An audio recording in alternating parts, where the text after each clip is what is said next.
오늘도 이 예배하는 자리 가운데 하나님 주시는 은혜와 평강이 넘치시게 되기를 소원합니다.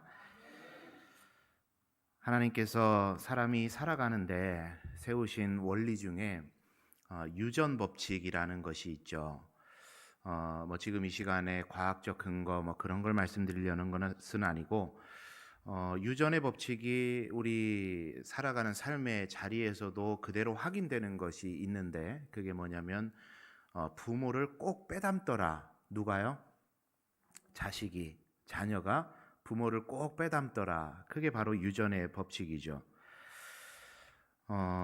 후천적인 학습에 의해서도 많은 것들을 배우게 되지만, 선천적인 것에 의해서도 선택하지 않았지만 쏙 빼닮게 되는 것들이 있습니다. 저는 그래서 한번 이렇게 생각을 해봤습니다. 이것을 그저 과학적인 법칙으로 받아들일 것이 아니라 하나님께서 부모에게 주신 사명은 아닐까, 그것이. 이 유전이라는 것이 그저 되는 어떤 생명의 원리인 것이 아니라 하나님께서 부모에게 주신 특별한 사명은 아닐까, 그대로 배우게 되니까.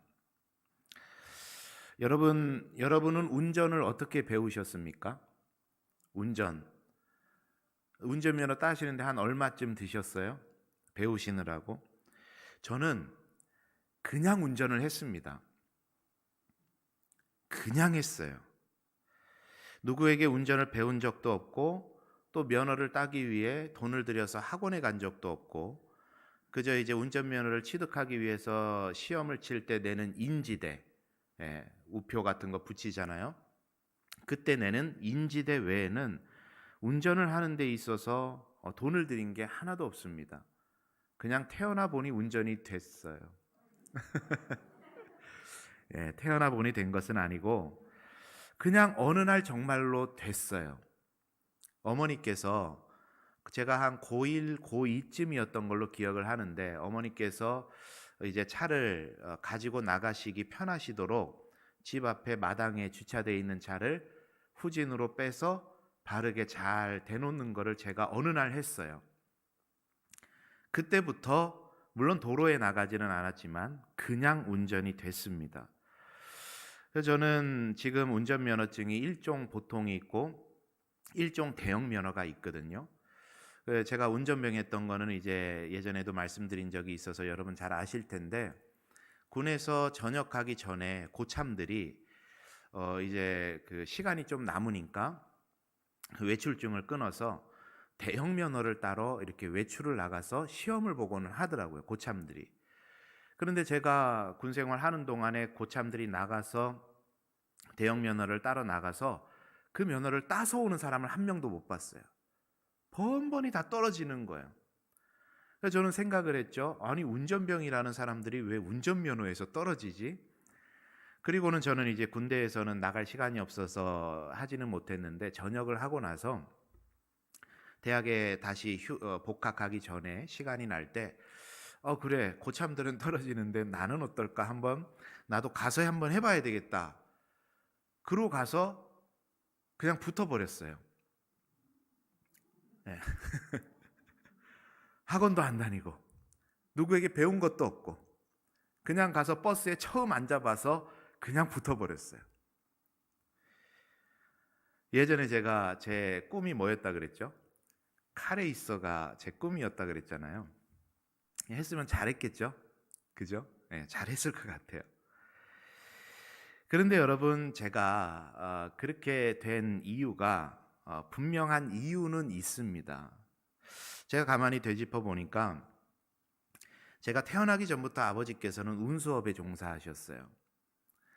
제가 어렸을 때 오래도록 아버지는 택시 운전도 하셨고 버스도 모셨고 화물차에 운전하는 종사도 하셨습니다. 어렸을 때 그런 좋은 기억이 있습니다. 아버지 무릎에 앉아서 아버지가 운전석에 앉고 저는 그 무릎에 앉아서, 되게 어렸을 때인데 공터에서 아버지가 운전하시고 저는 운전대를 잡고 운전했던 그런 기억이 있어요. 아버지가 노선버스를 운전하실 때는 아버지 운전석 뒤에 자리에, 제일 앞자리에 앉아서 아버지가 노선을 도시는 동안에 같이 돌았던 그런 기억도 있습니다. 그런데 어렸을 적부터 이 자동차와 그리고 어른들이 특별히 아버지께서 운전하시는 것을 예사로 보지 않았던 것 같아요. 잘 주의 깊게 봤던 것 같아요. 그렇게 해서 어느 날 그냥 운전을 하게 됐던 겁니다. 이건 어쩌면 후천적으로 아버지를 통해서 제가 습득했던 어떤 후천적인 지식이었겠죠. 그런데 그것과는 비교도 할 수 없을 정도로 제가 아버지를 쏙 빼닮은 게 있어요. 어느 한날은 제가 아침에 부스스한 모습으로 안경도 쓰지 않고 거실에 딱 나갔는데 저희 아버지께서 서 계시는 거예요. 깜짝 놀라서 아버지가 어떻게 오셨지? 하고 정신을 차리고 보니까 거실에 있는 거울 앞에 비친 제 모습이 아버지하고 똑같은 거예요. 어떻게 이렇게 똑같은지. 아내는 한 번씩 저를 놀리면서 그런 이야기합니다. 아이고 아버님 오셨어요. 그러면서 저를 보고 그만큼 똑같아요. 나이가 들어가면 갈수록 아버지 모습이 제 안에 너무나도 많은 걸 제가 봅니다. 이거는 선천적으로 닮은 거죠. 저는 아버지를 닮아가는 제 모습이 참 보기 좋고 마음 흐뭇합니다. 절대로 저희 아버지께서 실시간 영상을 지금 보고 계시기 때문에 드리는 말씀은 아니에요. 항상 챙겨보시거든요. 저는 참 감사해요. 뭐 이게 굳이 좋다 나쁘다의 의미가 아니라 그렇게 닮아가는 게 참 흐뭇하고 참 세월이 가면서 그렇게 아버지를 닮아가는 제 모습에서 뭔가 만족감이 있고 그런 생각을 참 많이 합니다. 아버지와 함께 살았던 연수로 치자면 이 대학 나와서부터는 제가 독립해서 살았으니까 아버지와 함께 산 연수보다 아버지를 떠나서 살았던 연수가 이제는 훨씬 더 긴 그런 세월이 지났는데 그냥 알게 모르게 그렇게 부모님을 닮더라고요. 선천적으로든 후천적으로든. 여러분 앞서 말씀드렸죠. 하나님께서 사람이 살아가는 데 있어서 세우신 원리가 이 유전의 법칙이라는 것이 있는데 저는 한번 그렇게 생각합니다. 부모의 가장 큰 사명은 자녀의 미래의 모습을 결정짓는데 너무나도 많은 부분에 영향을 주는 존재가 부모라는 존재라는 것입니다.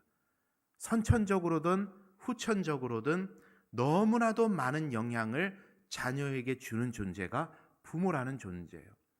그래서 저는 그저 이 유전 법칙이 그저 사람이 살아가는데 생물학적으로 과학적으로 주어진 법칙이라기보다는 저나 여러분에게 부모된 우리들에게 하나님께서 주신 사명이구나 이것이. 그것을 말씀을 살피면서 깨닫게 되었습니다.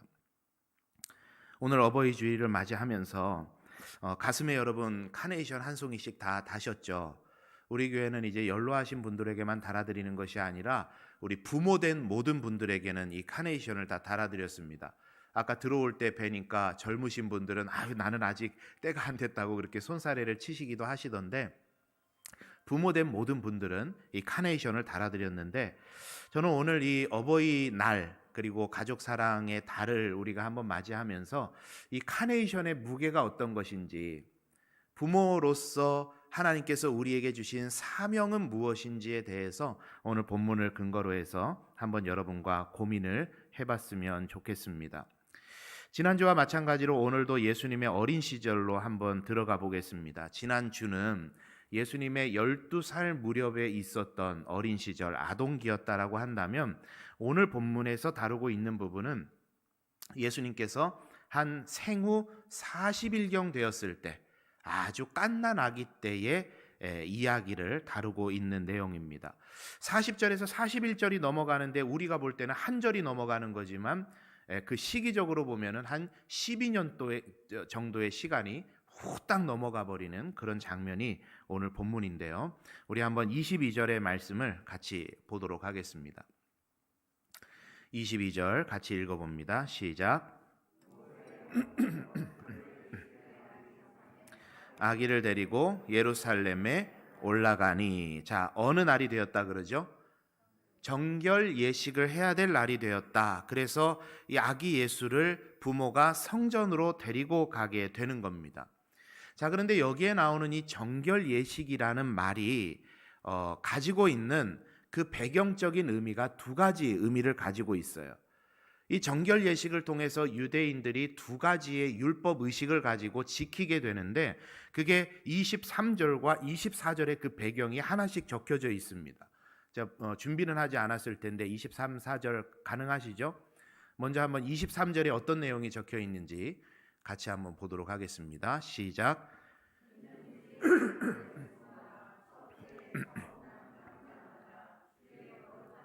하리라 한 대로 아기를 주께 드리고. 자, 첫 태에 처음 난 남자마다 누구의 아기라는 거죠? 주의 아기라, 즉 하나님의 자녀다. 그것을 고백하는 신앙의 고백이 이 정결 예식 가운데 있었다라는 거예요. 자, 이런 배경이 있습니다. 하나님께서 이스라엘 백성을 출애굽을 시키실 때 몇 가지 재앙을 주셨죠? 10가지 재앙. 그 중에 마지막 재앙이 뭐였죠? 장자의 죽음의 재앙이었습니다. 그 장자의 죽음의 재앙은 성경을 정확하게 보면은 애굽인에게만 불어닥친 재앙이 아니라 그 당시에 그 자리에 있었던 이스라엘 백성이건 애굽인이건 할 것 없이 모든 사람들에게 불어닥친 재앙이었어요. 그런데 하나님께서는 하나님의 백성된 이스라엘 백성들에게 살 길을 하나를 열어주십니다. 그게 뭐였냐? 문지방에 어린 양을 잡아서 피를 바르는 가정마다 죽음의 사자가 넘어갈 것이다. 이렇게 말씀을 하신 거죠. 그래서 그것을 유월, 과월, 그래서 재앙이 넘어갔다라고 해서 그 절기가 여러분 뭘까요? 유월절인 거예요. 유월절. 그렇게 해서 그 말씀에 순종하여 문지방에 어린 양의 피를 바른 이마다 장자가 살아나게 된 겁니다. 자, 그런 배경에서 하나님께서 그 유월절을 지키면서 어린 양의 피를 통해서 그 백성이 살아나는 것을 경험하면서 막바로 주신 말씀이 뭐냐? 출애굽기 13장 2절의 말씀에 보니까 사람이나 짐승을 막론하고 모든 태에서 처음 난 것은 다 내 것이다. 못 박으셨어요. 이것을 흔히 쉬운 말로 표현하면 이런 것이겠죠. 너희들의 장자 내가 살려줬지. 그렇기 때문에 이제부터 너희들의 뱃속에서 나는 모든 장자는 다 내 것이다. 왜? 내가 살려주지 않았냐? 내 거다. 나에게 바쳐라 하신 거예요. 그런데 사람을 하나님께 제물로 바칠 수 있습니까? 그럴 수 없으니 하나님께서 한 가지 또 길을 열어주시는데, 그게 출애굽기 13장에 또 적혀 있습니다. 어린 양 하나를 그 아들을 대신해서 나에게 바쳐라.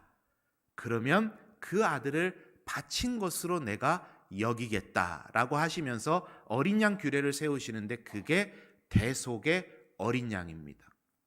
이 장자를 대신해서 어린 양 한 마리를 바치는 거죠. 자, 그때 출애굽하는 동안에 그러한 규례가 하나님 앞에서 세워졌고, 수천 년의 역사 속에서 이스라엘 백성들이 그 규례를 어떻게 지켰는지에 대해서는 우리가 확정적으로 여러분께 소개를 해드리기는 어려워요. 너무나도 복잡하게, 그리고 오랜 시간 동안에 그것들이 많이 변해졌는데, 그 성경을 통해서 왕정 역사를 통해서 보다 보니까 하나님께서는 레위 지파를 세우셔서 레위인들을 하나님의 사람들로 세우셨는데, 하나님께서는 장자를 하나님께 드려야 되지만 나는 레위인을 통해서 일을 이루겠다라고 하시면서 너희 장자를 하나님의 성전에 바치지 않으니 레위인을 대신 바치는 값으로 성전의 세금을 5세겔을 내라 라고 하는 규례도 성경을 통해 보여집니다. 그러니까 여러 가지 복잡한 규례로 이것들이 이어져 내려온 것 같은데, 중요한 핵심은 뭐냐? 이스라엘 백성들은 아이를 낳게 되면 그 아이를 그저 내 아이로 키우는 것이 아니라 때가 되면 하나님의 성전으로 데려가고, 그 성전에서 여러 가지 복잡한 규례들을 통해서 마련되었던 규례들을 통해서 하나님께 바치면서 헌금 드리면서 이스라엘 공동체 앞에서 선언하는 겁니다. 뭐라고요? 이 자녀는 내 자녀가 아니라 하나님의 자녀입니다. 이게 그들의 신앙 고백 가운데 있었던 거예요. 내 자녀가 아니라 누구의 자녀라고요? 하나님의 자녀다. 그것을 오늘 요셉과 마리아가 정결 예식으로 하게 된 거예요. 그걸 23절에서 이야기를 합니다. 자, 그리고 또 한 가지 의미가 이 안에 숨어져 있는데 24절의 말씀도 한번 여러분 같이 볼까요? 24절 읽어봅니다. 시작. 또 주의 율법에 말씀하신 대로 산비둘기 한 쌍이나 혹은 어린 집비둘기 둘로 제사하려 함이더라. 자, 여기에도 한 가지 율법이 있습니다. 이것은 이제 예수님에 관계된 게 아니라 마리아에 관계된 것인데 하나님께서 또 하나 규례를 세우실 때 정결 규례 가운데 이스라엘 백성들 가운데 법도를 세우신 게 하나가 있는데 그게 뭐냐면 사람의 피는 생명을 의미한다. 피는 생명을 의미한다. 그래서 이 피는 여러분 사람의 몸 가운데서 안에 있는 게 자연스러운 겁니까? 밖에 있는 게 자연스러운 겁니까? 피는 안에 있어야 돼요. 밖으로 이 피가 나온다라는 건 사람에게 뭔가 문제가 생겼다라는 거죠. 그래서 레위기의 말씀을 보면 이 피가 몸 밖으로 나오는 것은 불결한 것이고 부정한 것이라고 하나님께서 규정을 하십니다. 그에 관계된 것이 이제 여인에게 참 많이 적용이 됐는데 예를 들자면 부인과 질환인 혈류병, 유출병과 같은 그런 부인과 질환들은 부정한 것으로 취급을 받았고 출산하는 것 자체가 부정한 일은 아니지만 출산을 할 때 피를 흘리게 되는 일로 인해서 출산의 과정도 부정한 것으로 그렇게 여겨지게 되었습니다. 그래서 하나님께서 세우신 규례가 있어요. 그게 뭐냐? 아들을 낳은 여인은 7일간 부정하고 출혈이 멈출 때까지 33일 동안은 정결 예식을 거치기 전에 성전에 나오지 못하게 하신 거예요. 그 당시에 구약적인 율례이기 때문에 그것이 지금 현대적인 우리가 눈으로 보면서 부당하고 뭐 그런 시각을 가질 필요는 없습니다. 하나님께서 세우신 규례였어요. 또 딸을 낳으면 이게 조금 불합리한 것 같은데 14일 동안을 부정하다 여기셨고 그래서 66일 동안 성전에 나올 수가 없었어요. 어쨌든 예수님은 아들이었습니까? 딸이었습니까? 아들이셨죠? 그래서 마리아는 7일간 부정하고 그 출혈이 멈추기 33일을 기다려서 40일째 되는 날에 성전으로 나와서 정결 규례를 지키게 됩니다. 그게 오늘 본문에서 이야기하고 있는 정결 예식이었어요. 자, 이 배경적인 제가 설명을 좀 드린 것이고 이 상황을 누가는 이렇게 정의를 한 겁니다. 정결 예식의 날에 예수님을 데리고 성전으로 나아갔다. 이 정결 예식의 날에 예수님을 데리고 성전으로 나아갔다라는 일에 거기에 아주 중요한 영적인 의미가 담겨 있는 겁니다. 하나님께 온전히 자녀를 드렸다라는 이야기예요. 온전히 자녀를 드렸다. 그럼 그 자녀를 성전에 두고 갔겠습니까? 아니죠. 속전에 예물을 드리고 다시 데리고 갔을 거예요. 그러나 그렇게 신앙의 행위를 통해서 정결 예식을 가졌다라는 것은 내가 키우는 자식이지만 내 자녀가 아니라 하나님의 자식이라는 정신으로 그 자녀를 키우겠다라고 하는 요셉과 마리아의 신앙의 고백이 그 안에 담겨 있었던 겁니다. 이게 너무나도 중요한 부분이에요. 부모가 자녀를 키울 때 항상 우리의 생각 가운데 앞선 인식 가운데 있어야 되는 사명감에 관한 이야기입니다. 내 자녀가 아니라 누구의 자녀라고요? 하나님의 자녀다. 그겁니다. 그 신앙 고백이 이들에게 있었던 거예요. 최근에 우리 교회에 새 생명으로 태어난 자녀들을 신방을 했습니다. 요즘 코로나 시절이라서 제가 뭐 무작정 간다라고는 할 수 없고 와달라고 하면 신방은 어디나 지금 달려갑니다. 당연히 갑니다. 우리 황현덕 서희경 집사님 쌍둥이들 예강이 예슬이 위에서 가서 예배도 드리고 축복기도 해줬어요. 엊그제 이틀 전에는 이경화 권송희 집사님 아이가 이제 한 40일경 됐거든요. 태어난 지 50일경 됐거든요. 이름이 이한주입니다. 이 한주도 만나서 같이 예배드리고 안고 축복기도 해주고 그렇게 왔습니다. 제가 이렇게 신방을 다니면서 이 부모님들을 보는데 든 생각이 있었는데, 참 애쓴다, 이런 생각이 들더라고요. 애쓴다. 저 처음 해보는 어린 생명 키워내는 일이 이게 보통 일이 아닌데 참 부모들이 애쓴다, 그런 생각이 드는 거예요. 자꾸 요즘 왜 그런지 어르신처럼, 실상 그분들하고 제가 나이 차이도 그렇게 많이 나지도 않거든요. 그런데 보면 자꾸 애잔하고 참 안쓰럽고 마음 짠하고 그런 마음이 자꾸 듭니다. 특히나 엊그제 갔던 권송희 집사님은요, 우리가 봐도 얼마나 연약해 보입니까, 집사님? 그죠? 제가 보면 이렇게 뼈밖에는 안 보이는 것 같아요. 그런데 그 아이 지금 4점 몇 킬로라 그래요. 아이 안고 재우고 그 우유 먹이고 하느라고요. 이 팔이 너무 힘드셨는지 이렇게 보호대를 하고 계시더라고요. 얼마나 힘들면. 그런데 또 보니까 여러분, 요즘 부모님들은 나름 또 고생은 하지만 참 편하게 키운다 싶기도 해요. 요새는 기구들도 많이 있고 아이들을 케어할 수 있는 기구들도 많고 주문만 하면 새벽에도 다 갖다 주잖아요. 근데 또 여기 계시는 우리 어르신들은 우리 자녀들 키우실 때 얼마나 힘들게 키우셨습니까? 죽을 고생하면서 우리 자녀들 키워내지 않았습니까? 참 애쓰는 것 같아요, 우리가. 그런데 여러분, 고생이 크면 클수록, 사랑이 깊으면 깊을수록 우리가 조심해야 되는 게 한 가지가 있더라고요. 그게 뭐냐면 애착을 넘어서 그게 조금씩 집착을 향해서 가는 것 같아요. 집착을 향해서. 내가 고생해서 키운 이 자식, 내가 새벽마다 저녁마다 주회전에 나올 때마다 무릎 꿇고 눈물로 기도하면서 키운 이 자식, 태어나기 전에는 하나님께 태문을 열어달라고, 하나님 달라고 그렇게 기도했고, 이 자식이 태어났을 때는 주님 주신 선물이요 기업이라는 목사의 기도에 아멘 아멘 했던 그 자식이 어느 순간에 보니까 내 자식이 되어버린 거예요. 내 자식, 내 보물이 되어 있어요. 하나님께 묻기보다는, 하나님의 뜻을 묻기보다는 내 뜻대로 자녀를 만들어 가려고 애를 쓰고, 하나님께 길을 묻기보다는 내가 길을 정해주고 있고, 하나님의 놀라우신 섭리를 기대하기보다는 그저 내가 만들어주는 모양대로, 내가 안내해주는 방법대로 따라오라고 강권하고 있는 우리 부모된 우리의 모습 혹시 발견이 안 되십니까?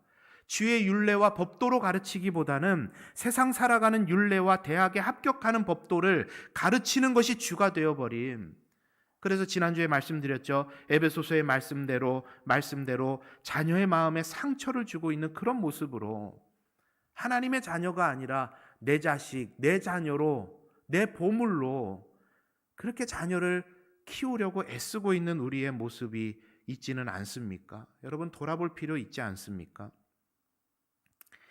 그런 우리들에게 마리아가, 요셉이 어떤 부모, 어떤 신앙 고백이 있어야 될지를 분명하게 우리들에게 지금 제시해주고 있는 거예요. 이 자녀는 하나님의 것입니다.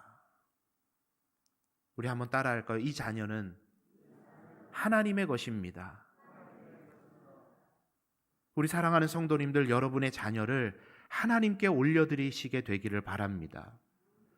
마리아가 성전에 나아가면서 그 예수 그리스도를 데리고 나아가서 하나님의 자녀입니다라고 신앙 고백했던 것처럼, 평소에 저와 여러분의 언어 습관에, 그리고 기도하실 때마다 이 자녀 내가 하나님 앞에 올려드립니다라고 하는 그런 신앙 고백이 저와 여러분의 입술 가운데 있게 되기를 원합니다. 여러분, 입술의 고백이 얼마나 중요한 줄 아세요? 입술의 고백이 그 삶을 만들어 갑니다. 신앙 고백이 여러분 왜 중요하게요? 내가 고백하는 그대로 내 신앙이 만들어지기 때문에 그래요. 지금 웨스트민스터 신앙 고백을 수요일마다 1년 반 정도를 지금 여러분하고 하고 있어요. 조금은 내용이 딱딱할 수 있고 조금은 어려울 수 있어요. 그러나 이제 다 마무리가 되어 갑니다. 그거 왜 해야 돼요? 내가 고백하는 신앙대로, 내 입술의 고백대로 내 신앙이 만들어져 가기 때문에 그렇습니다. 자녀들을 향해서 여러분 어떤 신앙 고백 하시겠어요? 이 자녀를 하나님께 드립니다. 이 신앙 고백이 우리들에게 있어야 돼요. 여러분, 그런 기도 잘 안 하시죠? 그런 신앙 고백 여러분 잘 하십니까? 이 자녀를 하나님께 올려드립니다. 여러분 오해하시는 것 같아요. 자꾸 하나님께 올려드립니다, 이 자녀를 드립니다 라고 하면 다 목회자 만들어야 될 것 같고 선교사 만들어야 될 것 같고, 그래가지고 부담스러워서 혹시나 기도 잘못했다가 이 자녀 목회자 되면 어떡하나, 목사 좀 되면 어때요? 예, 할만해요. 괜찮아요. 그런 이야기 아니에요. 이 자녀를 내가 하나님 앞에 올려드리겠다라는 고백은 하나님께서 이 자녀의 인생을 책임져 주시고 주의 훈계와 법도로 이 자녀를 내가 키우겠습니다, 이 자녀의 인생의 주인은 내가 아니라, 내가 이 자녀를 인도해 가는 것 아니라 하나님께서 이 자녀를 책임져 주셔야 되겠습니다 라고 하는 그 신앙의 고백이 그 안에 담겨 있는 겁니다. 이 자녀를 하나님께 올려드립니다. 그렇게 우리 자녀를 하나님께 드릴 때, 원래 하나님의 것을 하나님의 것으로 다시 원위치 시켜 놓을 때 하나님께서 우리 자녀들의 인생의 주인 되어 주셔서 하나님께서 생각하시는 가장 복된 길로 우리의 자녀를 인도해 주실 줄 믿습니다. 그런 신앙의 고백이 있는 우리 부모님이 되셨으면 좋겠어요. 이 카네이션의 무게가 그 무게입니다. 다른 것 유전시키는 게 아니라 우리의 신앙의 고백을 유전시키는 것입니다. 자, 마리아와 요셉이 예수님을 그렇게 키웠더니, 하나님께 올려드렸더니 예수님은 어떤 아이가 되고 있었죠? 40절의 말씀을 우리 한번 같이 확인해 보겠습니다. 40절 시작. 아기가 자라며 강하여지고 지혜가 충만하며 하나님의 은혜가 그의 위에 있더라. 아멘. 예수님을 정결 예식 때문에 성전에 데리고 간 날은 40일째 되는 날 정도였겠지만, 이 40절에서 이야기하는 아기가 자라며 강하여지고 지혜가 충만하여 하나님의 은혜가 그 위에 있더라 라고 하는 것은 40일경에 갓난아기 예수님에 대해서의 한정된 묘사가 아니라 그 이후로 예수님이 자라나시는 동안에 예수님에게 있었던 모습을 지금 표현하고 설명하는 거죠. 이렇게 말을 하고 있어요. 하나님의 은혜가 그의 위에 있었다. 누구의 은혜가요? 하나님의 은혜가. 여러분, 이 표현을 보니까 구약에서 생각나는 인물 누구 없으십니까? 하나님의 은혜가 그에게 보이더라. 창세기 39장 3절 말씀 우리 한번 같이 읽어봅니다. 시작. 그의 주인이 여호와께서 그와 함께 하심을 보며 또 여호와께서 그의 범사에 형통하게 하심을 보았더라. 누구 이야기죠? 딱 안 오세요? 요셉의 이야기죠. 요셉의 이야기. 공통적인 겁니다. 주변에 있는 사람들이 볼 때 그 아이가 자라는 모습에서, 그 청년이 살아가는 모습에서 하나님의 은혜가 그와 함께하고 있는 것을 요셉에게서, 어린 아기 예수에게서 사람들이 봤다라는 거예요. 하나님의 은혜가 함께 있었대요. 여러분, 하나님의 은혜가 함께 있는 것은 무엇을 보고 그렇게 표현하는 것일까요? 하나님의 은혜가 있다, 하나님의 은혜. 여러분, 우리가 흔히 착각하는 게 있지는 않습니까? 하나님의 은혜 그러면 아이고 은혜롭다 하면 모든 것이 잘 되고 막힘이 없고 안 아프고 부유해지고 합격하고 성공하고, 여러분 이런 게 하나님의 은혜라고 생각하십니까? 하나님의 은혜의 하나의 모습일 수는 있지만 이것이 하나님의 은혜의 전부는 아니죠.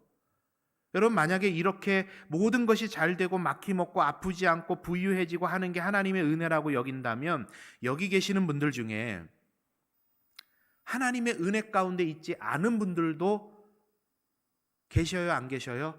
계시죠. 계십니다.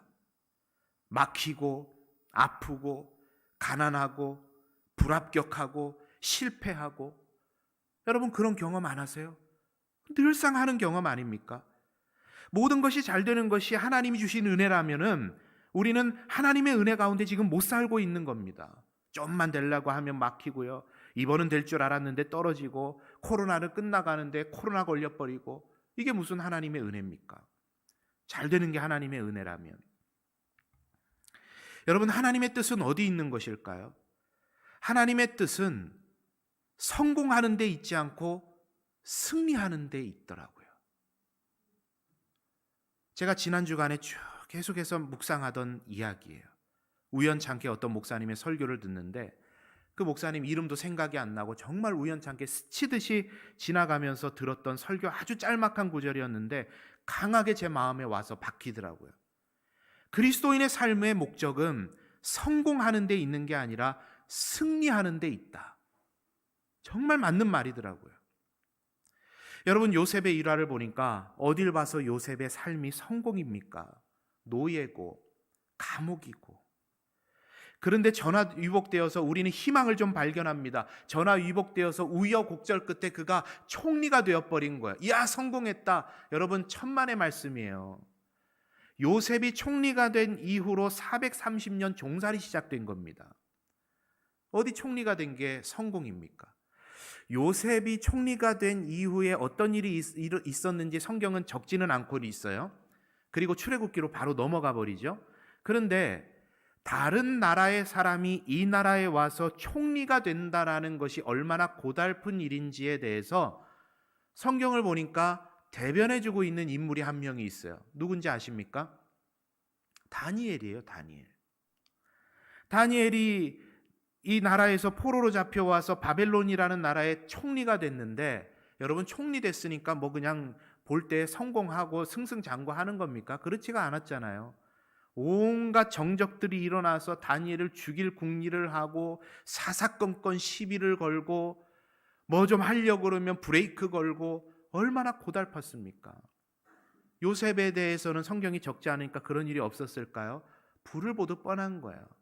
어디 알지도 못하는 사람이 갑자기 와가지고 왕의 눈에 잘 보여가지고 꿈에서 한번 잘했다가 총리까지 되고 저거 가만히 두면 안 되겠네? 여러분, 이게 제 말이 아니라 출애굽기가 시작을 여러분 어떻게 하는 줄 아십니까? 요셉을 알지 못하는 새 왕이 일어나매 이렇게 출애굽기가 시작이 되죠. 그런 정황인 거예요. 총리가 됐으니까 성공이요? 아니요. 종살이 430년 시작입니다. 요셉도 성공 아니에요, 보니까. 그런데 요셉은요, 사람들이 볼 때 성공한 삶은 아니었지만 때마다 승리하는 삶을 살더라고요. 음탕한 여인의 누명에도 그는 그 현실에 타협하지 않고 죄를 이기는 승리하는 삶을 살아갑니다. 감옥에 갇혀 있으면서도 자신의 신세나 한탄하면서 세월을 보내지 않고 그 안에서 하나님과 동행하면서 주어진 환경 속에서 승리하는 삶을 살아갑니다. 그랬더니 사람들이 본 거예요. 그의 위치, 그의 지위, 그의 배경, 그런 것이 사람들로 하여금 하나님의 은혜를 보게 한 것이 아니라 어떠한 상황과 형편에 있을지라도 하나님과 동행하며 승리하는 삶을 살아가는 요셉을 보니까 사람들이 볼 때, 아, 하나님께서 저 사람한테 형통하게 하시는구나, 하나님의 은혜가 그 사람과 함께 하는구나, 그것을 봤던 거예요. 그대로 가져와 봅시다.